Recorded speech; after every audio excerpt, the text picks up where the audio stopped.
वांद्रेतील दगडफेक कट रचून गरीबनगरमधील राड्याचा सस्पेन्स वाढला।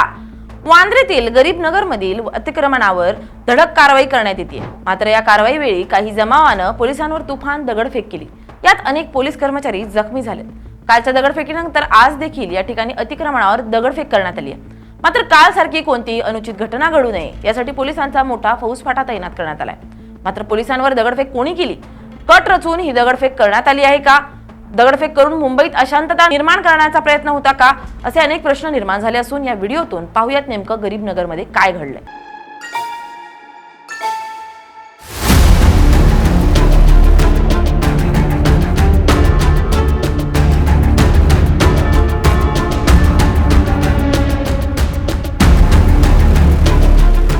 नमस्कार, मी स्नेहल चौधरी, आपण पाहत आहात एलएस मराठी। गरीबनगरमध्ये रेल्वेकडून अतिक्रमणावर होणारी कारवाई केली जाते। काही लोकांनी अवैधरित्या या जागेवर घर बांधल्याची माहिती आहे। ही लोक बांगलादेशी आहेत अशी टीका भाजप नेते किरीट सोमय्या यांनी केली होती। त्यानंतर अतिक्रमणावर कारवाई करण्यात आली, वातावरण चिघळलं। या अतिक्रमणावरून ठाकरे गटानं टीका केली आहे। आज आता तिसऱ्या दिवशी देखील रेल्वेकडून या ठिकाणी कारवाई केली जाते। हायकोर्टाच्या आदेशानंतर जवळपास 60% पाडकाम करण्यात आलंय। काल पोलिसांवर दगडफेक झाल्यानं आजही असाच प्रकार घडू नये यासाठी पोलिसांचा मोठा फौजफाटा तिथं तैनात करण्यात आलाय, ज्यामध्ये मुंबई पोलीस, आरपीएफ, जीआरपी सह रॅपिड ऍक्शन फोर्सच्या तुकड्या तैनात करण्यात आल्या। कालच्या दगडफेकीत अनेक पोलीस कर्मचारी जखमी झाले होते। त्यावेळी पोलिसांनी सौम्य लाठीचार्ज करत जमावाला पांगवण्याचा प्रयत्न केला। या दगडफेकी प्रकरणी आता पोलिसांकडून कारवाई सुरू आहे। पोलिसांनी कलम 109 नुसार हत्येच्या प्रयत्नाचा गुन्हा दाखल केला होता। पोलिसांकडून एकूण 100 ते 150 लोकांवर गुन्हा दाखल करण्यात आला असून त्यापैकी 16 लोकांना अटक करण्यात आली। इतर आरोपींची ओळख पटवण्याचं काम पोलिसांकडून सुरू आहे। इतर आरोपींना देखील लवकरच अटक करत कोर्टात हजर केलं जाणार आहे। हायकोर्टाच्या आदेशानुसार एकूण 500 बेकायदेशीर अतिक्रमणं हटवण्यात येणार आहेत। मात्र ही अतिक्रमणं हटवताना कालसारखा प्रकार घडू नये यासाठी मोठा पोलीस बंदोबस्त तैनात करण्यात आल्याची माहिती आहे। मात्र प्रश्न असा निर्माण झाला आहे की गरीबनगरमध्ये दगडफेक कोणी केली आणि ती जागा कोणाची आहे? गरीबनगरमधील ही जागा पश्चिम रेल्वेच्या मालकीची आहे। ही एकदम मोक्याची जागा असून या जागेची किंमत अंदाजे 600 कोटी रुपयांच्या पुढे। या जागेवर 500हून अधिक अवैध झोपड्या बांधण्यात आल्या होत्या।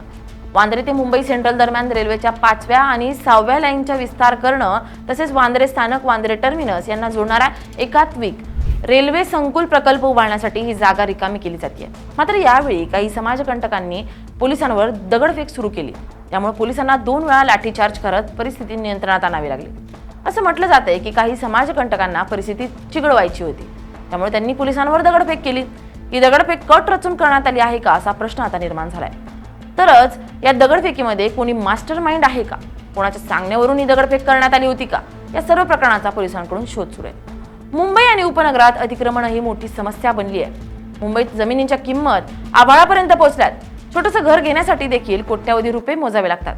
मात्र या करोडो रुपयाच्या किमतीच्या जागेवर काही जण अवैध कब्जा करून बसतात। त्यामुळे सरकारला आणि प्रशासनाला वारंवार कारवाई करावी लागते। सरकारनं अनेकदा मुंबईतील झोपडपट्टीत राहणाऱ्या लोकांना पक्की घरं उपलब्ध करून दिली आहेत। मात्र ही लोक पक्की घर घेतात पण हीच घरं भाड्याने देतात। घर भाड्याने देऊन पैसा कमवतात आणि ज्या ठिकाणी खाली जागा मिळते तिथे नवीन झोपडपट्टी निर्माण करतात। भाड्याच्या पैशाने आरामाने जीवन जगत राहतात। त्यामुळे पोलिसांना या अतिक्रमणावर कारवाई करावी लागते। गरीबनगरमध्ये देखील काही लोकांनी रेल्वेच्या जागेवर अवैधरित्या घरं बांधलीत। यानंतर जेव्हा अतिक्रमणाची कारवाई सुरू झाली तेव्हा पोलिसांवर दगडफेक करण्यात आली।